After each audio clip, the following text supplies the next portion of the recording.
दोस्तों, स्वागत है आप सभी का द एजुकेटर के यूट्यूब के प्लेटफॉर्म पे, जहाँ पे हम लोग टीचिंग एग्जामिनेशन की प्रिपरेशन करते हैं। और आज का हमारा टॉपिक है मैथमेटिक्स एंड पेडागोजी, जहाँ पे हम लोग जेटेट 2016 में आए हुए पहले 15 क्वेश्चन का सॉल्यूशन करेंगे और इसका अगला पार्ट नेक्स्ट वीडियो यानी कि अगले संडे को आएगा।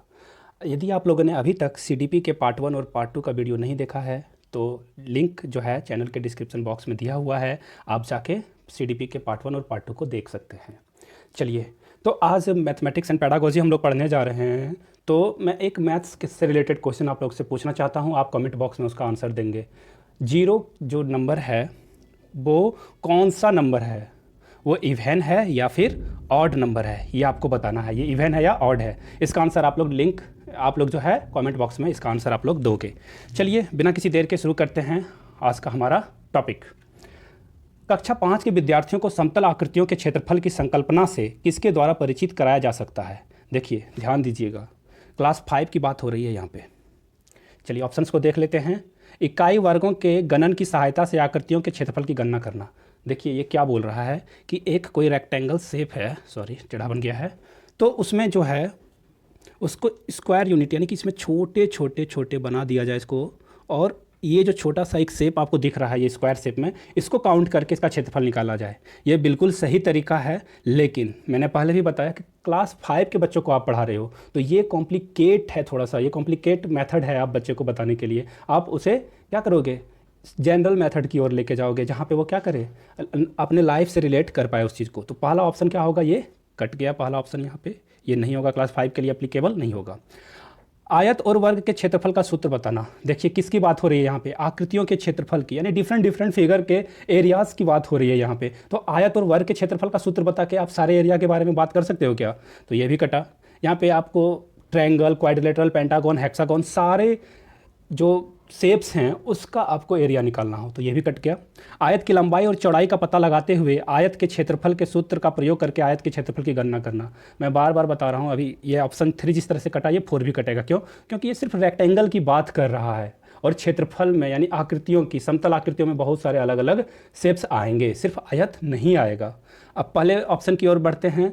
यहाँ पे क्या बताया जा रहा है, विभिन्न वस्तुओं जैसे हथेली, पत्ती, पेंसिल आदि की सहायता से किसी भी आकृति के क्षेत्रफल को मापना। यानी कि डिफरेंट शेप्स को यहाँ पे आप मेजर करके बताओगे कि क्षेत्रफल क्या है। यानी कि वो क्या कर रहा है, अपने रियल लाइफ से रिलेट कर पा रहा है बच्चा, जहाँ पे वो अपने पाम को या फिर लीफ, पेंसिल, ये सब चीज़ों को क्या करेगा, देख के उसको रिलेट करके क्षेत्रफल को मापना सीखेगा। यानी कि जो बेस्ट ऑप्शन है वो ऑप्शन नंबर ए है। अगले क्वेश्चन की ओर बढ़ते हैं हम लोग। गणित में गणना करने संबंधी कौशलों को किसके द्वारा बढ़ाया जा सकता है? यानी कि कॉन्सेप्चुअल स्किल्स को बढ़ाने के लिए आप क्या करोगे? देखो, यहाँ पे पहला ऑप्शन है डिस्क्राइबिंग एल्गोरिथम ओनली। देखिए, इस ऑप्शन को पढ़ने का सबसे आसान तरीका है, इसमें दो ऑप्शंस को आप आराम से एलिमिनेट कर पाओगे। ओनली ये नेगेटिव वर्ड है, ओनली को आप नहीं लोगे। और यहाँ पे देखो एलोन, यानी कि सिर्फ मैथमेटिक्स आप 2 मेथड से पढ़ा सकते हो, यही 2 चीज़ों को करके नहीं। मैंने बार बार कहा और NCF में ये बात कही गई है कि आप अलग अलग तरीके से बच्चे को समझा सकते हो, कभी रियल लाइफ से रिलेट करा के, या फिर कभी क्लासरूम में ही एक्टिविटी करा के, या फिर कभी ब्लैक बोर्ड पे उसका पिक्चर ड्रॉ करके। यहाँ पे ओनली सिर्फ एक कोई वे नहीं होता है टीचिंग का, तो यानी ओनली वाला ऑप्शन दोनों कट हो जाएगा आपका। ये कट गया और ऑप्शन नंबर 1 और 4 दोनों कट हो गया। ओनली वाले ऑप्शंस को हम लोग हमेशा क्या करेंगे, नेगलेक्ट करने की कोशिश करेंगे। चलिए, और एक देख लेते हैं इसका क्या ऑप्शन होना चाहिए। देखिए, अगला है संकल्पनाओं और प्रक्रियाओं को स्पष्ट करने के बाद अधिक से अधिक अभ्यास करना चाहिए। ये भी सही बात है कि कॉन्सेप्ट उसको पता होना चाहिए और प्रक्रिया को स्पष्ट करना चाहिए। एक और ऑप्शन की ओर देख लेते हैं, conducting hands on activity in class. यानी कि गतिविधि कराकर, क्लासरूम में गतिविधि करा के आप क्या कर सकते हो, बच्चे को एक्टिव करा सकते हो। देखिए, ये हैंड्स ऑन एक्टिविटी है, यानी कि बच्चा जो है क्या करेगा, एक्टिविटी करके सीखेगा। आप ज़्यादा से ज़्यादा प्रयास करके क्या करो, यहाँ पे रोट लर्निंग को थोड़ा सा अभ्यास में रोट लर्निंग की बात नहीं हो रही है, बट यहाँ पे क्या थोड़ा सा नेगेटिव आ रहा है और यहाँ पे ये ज़्यादा पॉजिटिव आ रहा है। यहाँ पे क्या है, एक्टिविटी करके बच्चा सीख रहा है, तो हम लोग ऑप्शन 2 के साथ जाएंगे। ये इसका बेस्ट ऑप्शन है। दोस्तों, मैं आप लोगों को बताना चाहता हूँ कि जेटेट 2016 में जितने भी क्वेश्चन हैं वो CTET 2012 से लिए गए हैं। तो CTET 2012 भी आप सॉल्व करते जा रहे हो। यदि आप लोग CTET की तैयारी कर रहे हो तो घबराना नहीं, जेटेट के साथ ये CTET की भी तैयारी आपकी एक साथ हो रही है। अगले क्वेश्चन की ओर बढ़ते हैं हम लोग। कक्षा 3 के विद्यार्थियों को लंबाई की विभिन्न इकाइयों पढ़ाने के शिक्षक निम्नलिखित सामग्री को लेके जाएगा। देखिए, यहाँ पे हिंदी टाइपिंग गलत है, यानी कि क्लास 3 के बच्चों को लेंथ पढ़ाना है टीचर को, वो क्या मटेरियल क्लासरूम में लेके जाएगा। चलिए देख लेते हैं ऑप्शंस। विभिन्न इकाइयों का संबंध चार्ट पेपर में, ठीक है, चार्ट पेपर से आप बता सकते हो, ये भी सही है। अगला ऑप्शन देख लेते हैं, नापने वाली टेप जिसके एक तरफ सेंटीमीटर है और दूसरी तरफ मीटर। देखो आप यहाँ पे लिमिट कर रहे हो, यहाँ पे क्या कर रहे हो, लिमिट लगा रहे हो कि एक तरफ सेंटीमीटर है और एक तरफ मीटर है, इसी से आप लंबाई को माप सकते हो। अगर बच्चे ने पूछ दिया कि मुझे सर स्कूल का जो वॉल है इसको मेज़र करना है, तो आप सेंटीमीटर या मीटर से तो कर सकते हो, लेकिन वो बहुत लेंदी हो जाएगा, बहुत ज़्यादा उसको प्रोसेस लंबा करना पड़ेगा, यानी कि ये ऑप्शन गलत, ये नहीं हो सकता है। अब देखिए सेंटीमीटर वाला रूलर और मापने वाली टेप यहाँ भी कटेगा, क्योंकि आप सिर्फ सेंटीमीटर का यूज़ कर रहे हो, तो ये दोनों ऑप्शन कटा। अब देखिए यहाँ एक चार्ट पेपर की बात हो रहा है और यहाँ पे देखिए क्या क्या हो रहा है, यहाँ पे रूलर है, नापने वाली छड़ है, नापने वाली पट्टी, यानी कि डिफरेंट थिंग्स है जो स्टूडेंट के रियल लाइफ से रिलेट है, जो बच्चा अपने रियल लाइफ में रोज़ देखता है, जिसको यूज़ करके वो क्या है, लेंथ वाली चीज़ को समझ सकता है, लेंथ का कॉन्सेप्ट वो अच्छे से समझ पाएगा। यानी कि इसका जो सबसे बेस्ट ऑप्शन होगा वो होगा ऑप्शन नंबर 2। चलिए अगले क्वेश्चन की ओर बढ़ते हैं हम लोग। कक्षा 3 के विद्यार्थियों को संख्या पद्धति पढ़ाने का उद्देश्य क्या है? संख्या पद्धति यानी कि नंबर सिस्टम। आप यदि बच्चे को नंबर सिस्टम पढ़ा रहे हो तो क्या क्या उद्देश्य जो है होना चाहिए एक टीचर का। चलिए ऑप्शन को देखते हैं। पहला ऑप्शन है 6 अंकों तक गणना करना। देखो लिमिट, सिर्फ 6 अंकों तक यदि उसे गणना करने आ जाएगा या पढ़ना आ जाएगा तो क्या वो नंबर सिस्टम सीख गया? नहीं, आप लिमिट कर रहे हो, यानी कि ये कटेगा। बड़ी संख्याओं को पढ़ने के कौशल में प्रवीणता प्राप्त करना, यानी कि वो बड़े बड़े डिजिट्स जो है उसको वो रीड कर पाएगा। तो इससे ऑल कॉन्सेप्ट तो उसके समझ में नहीं आ रहा ना, कि कौन 1 है, कौन 10 है, कौन 1000 है, कौन 10,000 है। यहाँ पे क्या हो रहा है, सिर्फ बच्चा नंबर को पढ़ पा रहा है, ऑब्वियसली वो उस चीज़ को समझ पा रहा है कि कौन 1 और 10 है, बट ये एक्चुअली में पूरा जो है उसका स्किल नहीं यहाँ पे दिख रहा है। इसको अभी रहने देते हैं, ये पॉजिटिव में है। अगले ऑप्शन की ओर देख लेते हैं।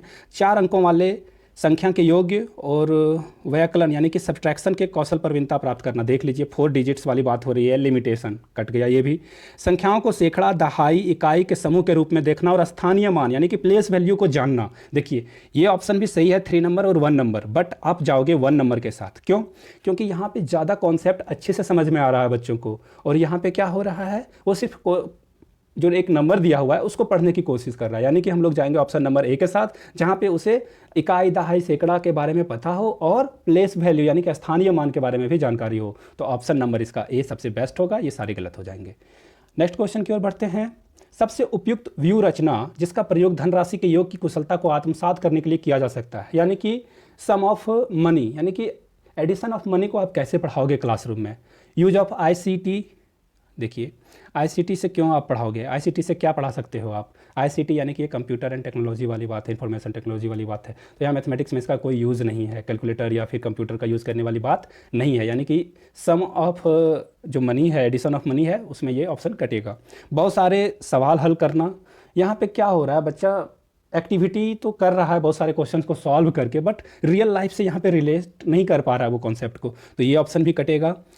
उसके बाद है यूज़ ऑफ मॉडल्स, यानी कि आपने एक चार्ट पेपर बना दिया, यहाँ पे आपने डिफरेंट कॉइन्स को रख दिया या फिर नोट्स को रख दिया कि ये 10 का नोट है और ये 20 का नोट है, यहाँ पे ये 20 का नोट है, ये 5 का कॉइन है, ये 2 का कॉइन है। तो मॉडल से तो बच्चा समझेगा ऑब्वियसली, बट जब आप रोल प्ले की बात करोगे, रोल प्ले यानी कि आपने एक बच्चे को खड़ा कर दिया बोर्ड के सामने और उसे बताया कि मैंने तुम्हें 5 रुपीज़ दिए, और फिर आपने एक और बच्चे को यहाँ पर खड़ा किया और उसे बताया कि आप जो है ये अमर है, अमर ने यहाँ पे अनीता को 5 रुपये दे दिए, इसके पास 10 रुपये पहले से थे, तो अब इसके पास कितने बचे, या फिर 10 रुपये इसके पास थे, अमर ने इसे 5 रुपये और दे दिए, तो अब इसके पास कितने होंगे। तो यानी कि यहाँ पे बच्चा क्या कर पाएगा, रियल लाइफ से ज़्यादा कनेक्ट कर पाएगा, यानी कि रोल प्ले करा के आप बच्चे को अच्छे से समझा सकते हो, यानी कि ऑप्शन नंबर 2 इसका राइट आंसर है। अगले क्वेश्चन की ओर बढ़ते हैं। एक शिक्षक आधार, 10 और स्थानीय मान की संकल्पना का विकास करते समय कक्षा में निम्नलिखित पहेली का प्रयोग करता है। मैं 8 दहाइयों और 4 इकाइयों से कम हूँ, इस गतिविधि का उद्देश्य है। देखिए यहाँ पे जो है बच्चे को क्या दे रहा है टीचर, एक रिडल दे रहा है, यानी कि एक पजल की ओर उसको दिखा रहा है, यानी कि वो डायरेक्ट क्वेश्चन को नहीं पूछ रहा है, वो क्वेश्चन को घुमा घुमा के पूछ रहा है ताकि बच्चे उसका आंसर दे पाए। तो चलिए देखते हैं ऑप्शंस को। विद्यार्थियों को इकाई, दहाई और इकाई की संकल्पना से परिचित कराना। देखो आप यहाँ पे एक स्टेप आगे की बात की गई है, यहाँ पे वो रिडल की बात कर रहा है, जहाँ पे इंट्रोडक्शन की बात हो रही है, क्या वो इंट्रोडक्शन से ऊपर उठ चुका है बच्चा, तब ना इस चीज़ को वो कर रहा है सॉल्व, यानी कि ये ऑप्शन तो कटेगा। ये शुरू में पढ़ाने की बात होती तो ये ऑप्शन सही होता। अब चलिए 2 समेटिव असेसमेंट, यानी कि क्लास में आप बच्चों को एग्ज़ाम समेटिव एग्ज़ाम कब लेते हो? जब सारा चीज़ आप पढ़ा चुके होते हो, तो आप 3 मंथ्स के बाद समेटिव एग्ज़ाम लेते हो, तो यहाँ पे ये तो होगा नहीं। चलिए अगले ऑप्शन की ओर देख लेते हैं। To have some fun in class and break monotony. देखिए, बच्चों को मज़ा आना चाहिए। हाँ, ये रिडल देने से मज़ा तो आएगा, बट ये मोनोटनी को कैसे तोड़ेगा? एक एक जो दोनों तरफ से कन्वर्सेशन है वो कन्वर्सेशन तो चल ही रहा है, ये मोनोटनी को तोड़ने वाली तो बात है नहीं, यानी कि ये ऑप्शन भी कटेगा। इसका ऑप्शन नंबर 2 होगा। क्यों? क्योंकि जहाँ पे बच्चों को जो कॉन्सेप्ट बेस 10 है उसके बारे में यहाँ पे बताया जा रहा है। देखिए, आप यहाँ पे आप देखोगे, देखिए बेस 10 की बात हो रही है, तो ये यहाँ पे इसके साथ जाएगा। ऑप्शन नंबर 2 इसका राइट आंसर होगा। अगले क्वेश्चन की ओर बढ़ते हैं। योग और व्याकरण यानी कि सब्ट्रैक्शन पर आधारित शब्दों में दिए गए सवालों को हल करने की विद्यार्थियों की दक्षता का आकलन करने के लिए आकलन के शीर्षक हैं।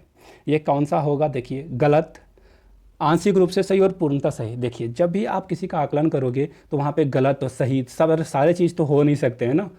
अब बच्चे ने कैसा सॉल्व किया है उसको सब चीज़ के साथ आप कनेक्ट नहीं कर पाओगे, ये गलत हो जाएगा।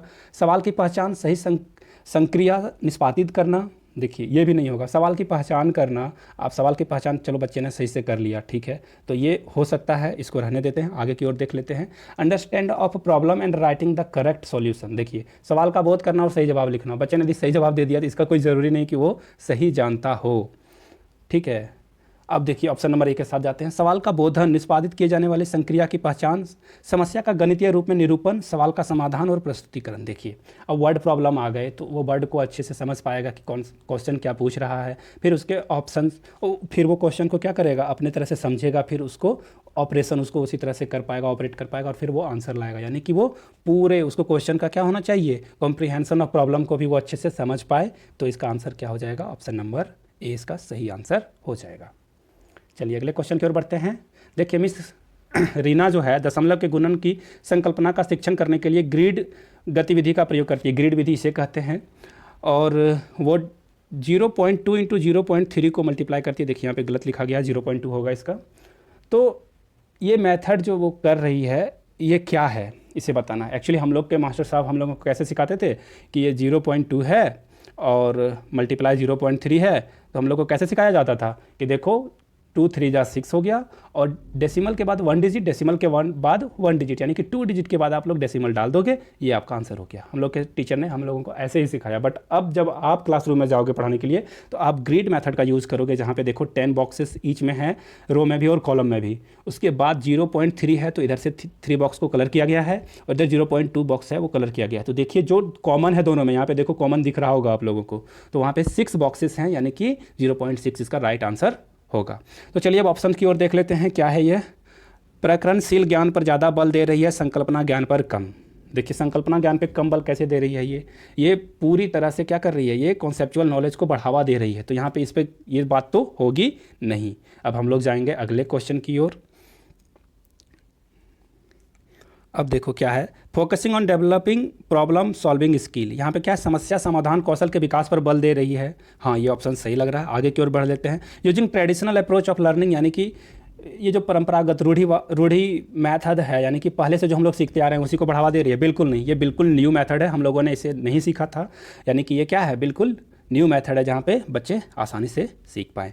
उसके बाद है संकल्पना ज्ञान और समस्या समाधान पर ज़्यादा बल दे रही है और प्रकरणशील ज्ञान पर कम। देखिए, ये प्रकरणशील यानी कि प्रोसीजरल नॉलेज पे कम ज्ञान दे रही है, नहीं, ये प्रोसीजरल मैथ पे ज़्यादा ध्यान दे रही है। यानी कि ये ऑप्शन भी कट गया, यानी कि ऑप्शन इसका क्या हो जाएगा, डेवलपमेंट प्रॉब्लम सॉल्विंग स्किल की ओर ये ज़्यादा ध्यान दे रही है।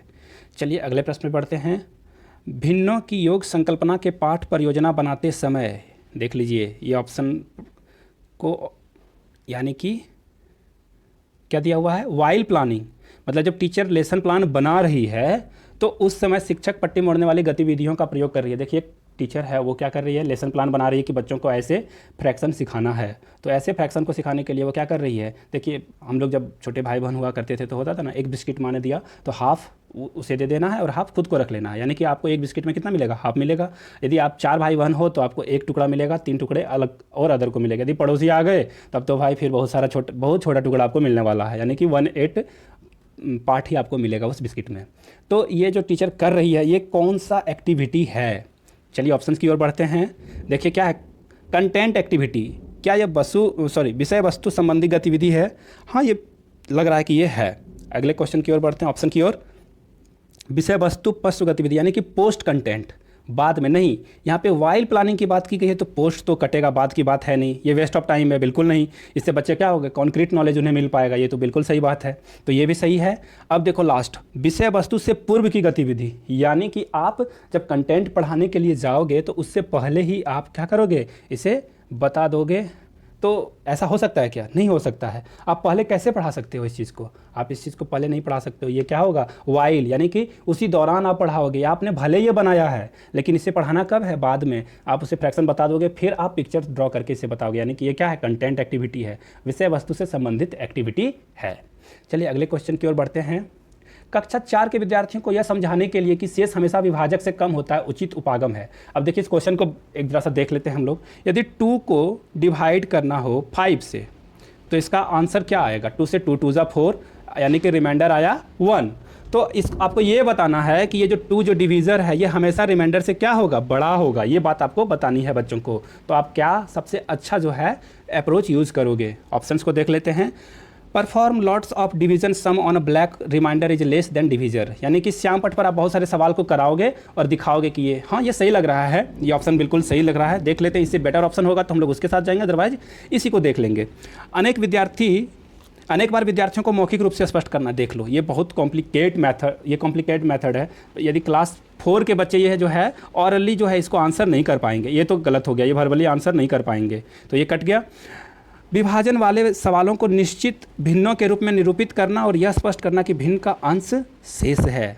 देखो यानी कि मिक्स्ड फ्रैक्शन में कर देना, ये 2 1 2 ऐसे करके, और इसके बाद एक्सप्लेन करना है कि नॉमिनेटर जो है फ्रैक्शन का क्या है, वो रिमाइंडर से ज़्यादा है। ये बच्चा समझ पाएगा, 4 क्लास का बच्चा नहीं, ऐसे नहीं समझ पाएगा। उसे आप और थोड़ा सा क्या करोगे, छोटे तौर पे समझाओगे, यानी कि वस्तुओं को विभाजक के गुणों में समूहीकृत करना और प्रदर्शित करना कि वस्तुओं की संख्या जो समूह में नहीं वो विभाजक से छोटा है। देखो कैसे करेंगे आप, जैसे अभी मैंने 2 को 3 से डिवाइड किया, एक रिमाइंडर आया, तो आप जब आप उसे ग्रुपिंग करोगे, यानी कि 3 को जब आप पेयर में बनाओगे तो ये तो 2 एक साथ रहेगा और एक क्या होगा, अलग हो जाएगा।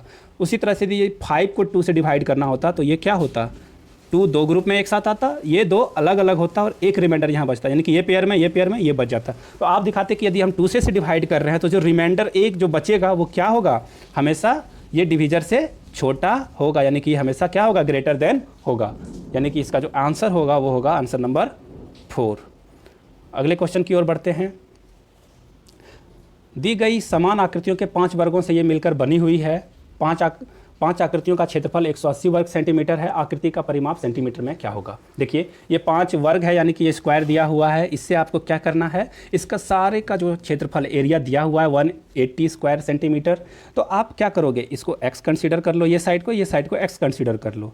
तो अब देखिए वर्ग का क्या होता है, एरिया भुजा स्क्वायर, यानी कि साइड इंटू साइड, यानी कि x स्क्वायर आ गया, एक का x स्क्वायर आया तो इसी तरह दूसरे का भी x स्क्वायर, टोटल कितना है 5, यानी कि 5x स्क्वायर आ गया ये टोटल का एरिया। सारे को ऐड कर दिया मैंने तो क्या हो गया, x square plus x square plus x square plus x square plus x square, 5 times यानी कि 5x स्क्वायर, और इसका वैल्यू आपको दिया हुआ है 180। अब क्या करोगे, एक्स स्क्वायर को उस तरफ ले जाओगे तो ये 180 से 5 को आप डिवाइड कर दोगे तो ये कितना बचेगा 36, यानी x इज इक्वल टू क्या आ जाएगा, 6 का स्क्वायर हो जाएगा ये, यानी कि 6 बच जाएगा। x का वैल्यू क्या आ गया, x सेंटीमीटर, यानी कि हर साइड का वैल्यू क्या क्या आ गया, 6 आ गया, ये 6 आ गया, ये भी 6 आ गया, सारे का 6 वैल्यू आएगा। अब आप देखोगे ध्यान से, यहाँ पे बोला जा रहा है पेरीमीटर निकालने के लिए आप अंदर वाले साइड को नहीं गिन सकते हैं। जैसे सपोज कर लो कि ये आपका एक घर है, आपने एक नया प्लॉट खरीदा है, तो आप बाउंड्री कैसे लगाओगे, ऐसे लगाओगे ना। यदि आपने यहाँ पे अंदर में दीवार खींची है तो बाउंड्री नहीं हुआ, आपने अंदर में ही एक दीवार खींची है, ये पेरीमीटर नहीं होगा। आप बोलोगे बाउंड्री क्या है, ये सब किनारे वाले बाउंड्री कहलाते हैं। तो चलिए अब देखते हैं क्या हो गया। एक साइड का कितना आया था, 6 आया था इसका साइड का वैल्यू, ये 6, तो अब आप काउंट कर लो टोटल कितना आएगा। तो आप काउंट कर लोगे तो देखो ये 6 6 6 6 6, आप यहाँ पे मैं लिख देता हूँ आप लोग को ताकि और अंडरस्टैंडिंग बढ़े। इसका एक 6, इसका भी 6, ये भी 6, नीचे का भी 2 6, ये भी 6 और ये भी 6, इसे सबको ऐड करोगे तो ये 72 आ जाएगा। यानी कि पेरीमीटर क्या करेंगे, सारे पेरीमीटर का मतलब होता है सम ऑफ ऑल साइड, यानी कि हर एक बाहर वाले बाउंड्री वाले साइड को क्या करोगे, जो फेंस है उसको ऐड कर दोगे, वो आ जाएगा 72 सेंटीमीटर, यानी कि आंसर हो जाएगा ऑप्शन नंबर 3। अगले क्वेश्चन की ओर बढ़ते हैं। भिन्नों का योग पढ़ाते समय श्री सिंह द्वारा यह देखा गया निम्नलिखित प्रकार की त्रुटि बहुत आम है। 2/3 + 2/5 = 4/10, श्री सिंह को निम्नलिखित उपचारात्मक कार्य करना चाहिए। देखिए, आप यदि क्वेश्चन को हिंदी में नहीं समझ पाते हो तो आप इंग्लिश भी पढ़ सकते हो। यानी कि श्री सिंह को क्या रेमेडियल एक्शन लेना चाहिए। देखिए यहाँ पे वो क्या कर रहा है, नोमिनेटर यानी कि अंश अंश को जोड़ दे रहा है और उसे किस चीज़ की नॉलेज नहीं है, ऑब्वियसली उसे क्या है, एलसीएम की नॉलेज नहीं है। तो ये ऑप्शन भी सही लग रहा है, इससे भी रहने देते हैं। अगले क्वेश्चन की ओर देख लेते हैं, ऑप्शन की ओर। विद्यार्थियों को मेहनत करने की सलाह देना और भिन्नों के योग वाले सवालों का अभ्यास कराना। देखिए ये भी सही बात है, प्रैक्टिस ज़्यादा कराने पे। लेकिन देखो प्रैक्टिस आप कब कराओगे, जब उसे कॉन्सेप्ट की नॉलेज हो। यहाँ पे उसने क्या कर रहा है, गलती कर रहा है, यानी कि उसे कॉन्सेप्ट की नॉलेज नहीं है, यानी कि ऑप्शन कट हो जाएगा। उसे आप पहले कॉन्सेप्ट का ज्ञान दोगे तब ना वो प्रैक्टिस करेगा। और समान भिन्नों के योग की संकल्पना को स्पष्ट करने के लिए चित्रात्मक प्रतिरूप देना और बाद में समान प्रकार के सवालों का अभ्यास कराना। यानी कि आप क्या करोगे, पिक्टोरियल दे दोगे कि ये पिक्चर बना दिया आपने कि ये देख लो, ये 4 डिवाइड पार्ट में है, ये एक पार्ट में है, इसी तरह इसमें क्या है 2 पार्ट, यदि वो कलर किया हुआ है तो इसे आप ऐड करोगे तो ये क्या आंसर आएगा। यानी कि आप पिक्चर के थ्रू बच्चों को समझाओगे तो वो क्या होगा, एक्टिविटी में ऐड होगा। और एनसीएफ हमेशा बात करता है कि आप उसे रियल लाइफ में कनेक्ट कर पाओ। और समान प्रकार के सवालों का अभ्यास कराना। देखो बता रहा हूँ मैं, यहाँ पे ये भी कटेगा और ये भी कटेगा, क्यों? क्योंकि उसे कॉन्सेप्ट की नॉलेज नहीं है। आप उसे बार बार प्रैक्टिस करा के क्या कर लोगे। तो इसका जो ऑप्शन होगा, ऑप्शन नंबर 2 इसका करेक्ट आंसर होगा। ये भी 4 नंबर भी सही है, बट आप उसे पिक्चर के थ्रू ज़्यादा अच्छे से समझा सकते हो, इसलिए ऑप्शन भी यहाँ पे कट हो जाएगा। अगले प्रश्न की ओर बढ़ते हैं। एक ठोस जैसा कि आकृति में दिखाया गया है, देख लीजिए ये पिक्चर में दिया हुआ है कि घनीय ब्लॉक से बना है जिसकी प्रत्येक भुजा 1 सेंटीमीटर है। ब्लॉकों की कुल कितनी संख्या है? देख लो, आप ब्लॉक को गिन लो इस तरफ से, ये 1 2 3 4 5 इधर से, और इधर से कितना है, ये 1 2 3, इधर से 3 है और इधर से 1 2 3 4, यानी कि इस रो में टोटल कितना है, ये 12 नंबर आपको दिखाई पड़ेंगे। मैं फिर से दिखा देता हूँ आपको, ये 1, ये आ गया आपका 1, ये 2, ये आ गया 3, 1 2 3, ये 1 2 3 4, यानी कि आप इसको पूरा मल्टीप्लाई कर दोगे तो ये टोटल नंबर कितना आएगा 12, ये आ जाएगा 12 नंबर यहाँ पे। तो इसी तरह से 12 यहाँ पे आया आपका, तो ये यहाँ 12, इसको अब पूरे को काउंट कर लो, 1 2 3 4 5, ये टोटल कितने हुए 5, और एक एक में कितना है, ये वाला सब में कितना है 12 नंबर है। 12 5 जा कितना हो जाएगा, 12 5 जा 60, ये आपका राइट आंसर हो जाएगा। अब अगले क्वेश्चन की ओर बढ़ते हैं। राष्ट्रीय पाठचर्या यानी कि एनसीएफ की रूपरेखा मानती है कि गणित में चिंतन और तर्कना यानी कि रीजनिंग का एक तरीका शामिल होता है। इस दृष्टिकोण को किसके द्वारा प्राप्त किया जा सकता है? कोचिंग देकर देख लो, एनसीएफ में कोचिंग की बात नहीं की गई है, ट्यूशन की बात नहीं की गई, इसे हम लोग कट करेंगे, आगे की ओर बढ़ेंगे। गणित की सभी पाठ्य पुस्तकों को पुनर्लेखन, यानी कि बच्चा क्या कर रहा है, कॉपी कर रहा है। एनसीएफ में कॉपी करने की बात नहीं कही गई है कि जो चीज़ दिया हुआ है उसे आप उतार दो, ये आंसर भी गलत हो जाएगा। Giving lots of problem worksheet to student, देख लो यहाँ पे एनसीएफ में ये क्या बता रहा है कि उसे बहुत सारा प्रैक्टिस करा देंगे जिससे वो क्या हो जाए, वो जो थिंकिंग है उसका, रीजनिंग का, वो तेज़ हो जाए। आप एक ही चीज़ को बार बार रिपीट कराओगे तो बच्चा क्रिएटिव चीज़ कर पाएगा क्या? नहीं, ये भी ऑप्शन कट जाएगा।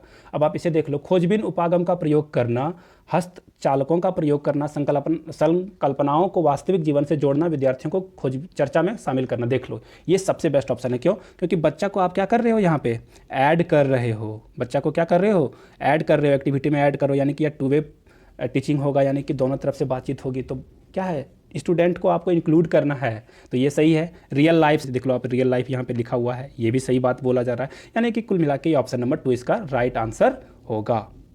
अगले क्वेश्चन की ओर बढ़ते हैं, जो कि हमारा लास्ट क्वेश्चन है। रिजुल एक गति संवेदी शिक्षार्थी है, यानी कि वो बहुत जल्दी जल्दी सीख जाता है। उसकी शिक्षिका सुश्री नेहा उसकी अधिगम शैली को समझती है। उसकी गुणन की संकल्पना को स्पष्ट करने के लिए निम्नलिखित में से किस व्यू रचना का चयन करेगी? देखिए 4 ऑप्शंस दिए हुए हैं, वो क्या यूज़ करेगी? तो देख लीजिए, सबसे पहला जो ऑप्शन वो आप इसे हटा दोगे, वो है forcing him to memorise all table. बताइए, एनसीएफ में मेमोराइज करने की बात नहीं की गई है, रोट लर्निंग को प्रमोट नहीं किया गया, ये ऑप्शन कट हो जाएगा।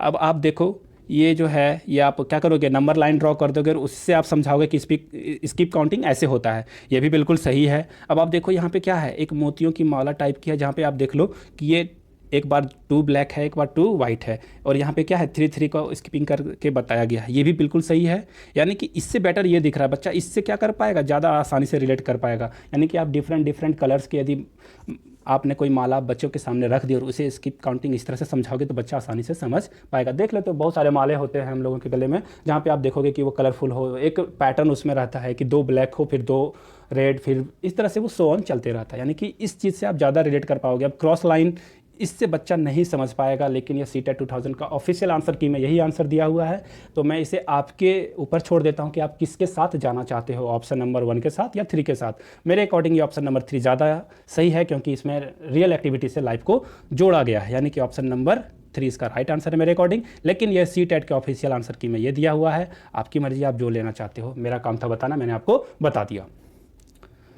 अब देखिए इंग्लिश का आज का क्लास है। एडवर्ब जो है हम लोग फ्रीक्वेंसी के लिए क्या यूज़ करते हैं। फ्रीक्वेंसी यानी कि जो काम आप करते हो बराबर रेगुलरली। अब देखिए पहला जो है 0% वाले पे आते हैं हम लोग। पहला है नेवर, जो आपने कभी नहीं करा, यानी कि जैसे कि I never get to bed before 11, यानी कि मैं 11 से पहले कभी नहीं सोता हूँ या सोती हूँ, यानी कि ये काम मैंने कभी नहीं करा है। यानी कि 0% जिसके चांसेस होंगे वहाँ पे आप क्या यूज़ करोगे, नेवर, यानी कि आपने वो काम कभी किया नहीं है। चलिए अगला देख लेते हैं, वो है रेयरली, यानी कि कभी कभी आप कर लेते हो उस चीज़ को, यानी जिसकी चांसेस 5% हो। देख लेते हैं, the police rarely shoot to kill, यानी कि पुलिस जो है शूट करती है किसी को किल करने के लिए, एनकाउंटर करती है। देखो आप बहुत कम आपको सुनाई पड़ेंगे कि पुलिस ने एनकाउंटर किया। पुलिस क्या करती है, शूट करती भी है तो वो पहले पैरों पे गोली मारती है, यानी कि वो उसका इंटेंशन किल करने का नहीं होता है। यानी कि पुलिस जो है शूट करे किल करने के लिए ये बहुत रेयर होता है, यानी कि रेयरली। जब 5% चांसेस हो तो आप रेयरली वर्ड का यूज़ करोगे। जब 15% चांसेस हो किसी चीज़ के फ्रीक्वेंसी या होने की तो वहाँ पे आप सेल्डम यूज़ करोगे। I seldom go home after 5 o'clock in afternoon, यानी कि मैं 5 बजे के बाद घर जाता हूँ आफ्टरनून में। मतलब ये चांस जो है बहुत कम होता है कि मैं 5 बजे के बाद घर जाऊँ, मैं पहले ही चला जाता हूँ। तो ये हो गया। अब अगले पे जाके ओकेजनली, मतलब कभी कभार, 30% जिसके चांसेस होंगे। She watches the kids for us occasionally, मतलब माँ बाप कहीं बाहर चले गए तो वो क्या है कि सप्ताह में 1 दिन ये हो गया, तो इसको आप 30% के कैटेगरी में डाल सकते हो कि ओकेजनली ये काम होता है। अब अगले क्वेश्चन की ओर देख लीजिए, समटाइम्स, यानी 50-50, समटाइम्स आपने 50-50 किया ये काम। जैसे my eyes sometimes get red and Aichi in the summer, यानी कि गर्मी के टाइम में मेरे आँख क्या हो जाते हैं, लाल हो जाते हैं और वो जलन उसमें देने लगता है। तो ये क्या होता है, बहुत चांसेस है। जब समर आता है तो 50-50 चांसेस होते हैं, तो वहाँ पे आप क्या करोगे, समटाइम्स का यूज़ करोगे।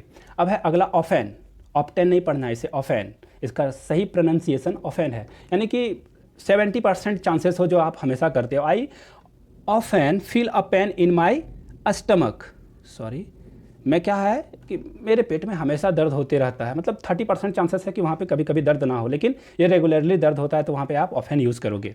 अब है नॉर्मली, नॉर्मली जहाँ पे 80% चांसेस हो, she does not normally arrive until 10, मतलब वो 10 बजे तक तो आती नहीं है, 10 बजे के बाद ही आती है। यहाँ पे आप नॉर्मली का यूज़ करोगे। 90% की बात जब आएगी तो वहाँ पे आप यूजुअली लिख सकते हो। She usually sings in the shower, मतलब जब आप बाथरूम में जाते हो, नहाते हो, तो आपके अंदर का सिंगर जाग जाता है। ये 90% टाइम्स आपके साथ होता है। कभी कभी मूड खराब हुआ तो आप गाना नहीं गाते हो, अदरवाइज आप क्या, बाथरूम में जाने के बाद बाथरूम सिंगर आपके अंदर से निकलेगा और आप गाना गाना शुरू कर दोगे। यानी कि 90% इसके चांसेस हैं। अब 100% जिसको आप ऑलवेज के एडवर्ब के रूप में बोलते हो लाइफ में अपने, यानी कि Jeena always talks too loud, यानी कि जब भी वो बात करती है 100% all the time, she speaks loudly, यानी कि वो क्या बहुत ज़ोर ज़ोर से बात करती है। टू लाउड उसका जो साउंड है वो बहुत ज़्यादा होता है। तो दोस्तों ये था आज का हमारा लेसन। आपको यदि ये वीडियो अच्छा लगा हो तो प्लीज़ इसे लाइक करें और अपने दोस्तों के बीच शेयर करें, ताकि और लोग भी हमारे चैनल से जुड़ पाएँ। और यदि ये वीडियो आपको अच्छा ना लगा हो तो इसे डिसलाइक करें, और यदि आपको ये वीडियो सच में इन्फॉर्मेटिव लगी हो तो चैनल को सब्सक्राइब करके बेल आइकन दबा दें, ताकि आने वाले वीडियो आपकी जो नोटिफिकेशन है वो आपको मिलती रहे और उसके बारे में आप जान सको। ये हमारा सोशल मीडिया अकाउंट्स है जहाँ पे आप हमसे जुड़ सकते हो। पीडीएफ के लिए भी आप हम मेल कर सकते हो। यदि आप डिस्क्रिप्शन बॉक्स से आपको डाउनलोड होने में प्रॉब्लम हो रही है पीडीएफ, तो आप हमसे डायरेक्ट जुड़ सकते हो। थैंक यू सो मच, आप लोगों ने अपना टाइम दिया। Keep learning, keep growing. Thank you.